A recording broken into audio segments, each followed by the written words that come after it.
চলো আমরা চলে এসেছি ডাল লেকে ডাল খুঁজতে।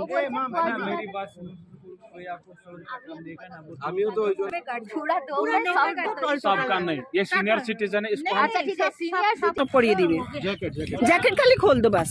এই যে উল্লু নাম্বার 1। স্ক্যামে পা দেওয়ার আগেই আমি বলেছিলাম আমি একটা ফটো নেব, but end of the story আমাকে 5টা ফটো নিতে হয়েছিল। যাই হোক, সত্যিকারের এই মেমোরিগুলো তো ভোলার নয়। তাই তোমরা যদি কাশ্মীরকে কলি হতে চাও তাহলে অ্যাডভান্সেই কথা বলে নিও। আর এই জায়গাটাতে আমরা সবাই মিলে উল্লু হয়েছিলাম, কজ এখানে যা রেট ছিল আমরা কিন্তু তার পরের ডেস্টিনেশনে গিয়ে তার চেয়ে কমে পেয়েছিলাম। যাই হোক, মেবি কোয়ালিটি ম্যাটার্স।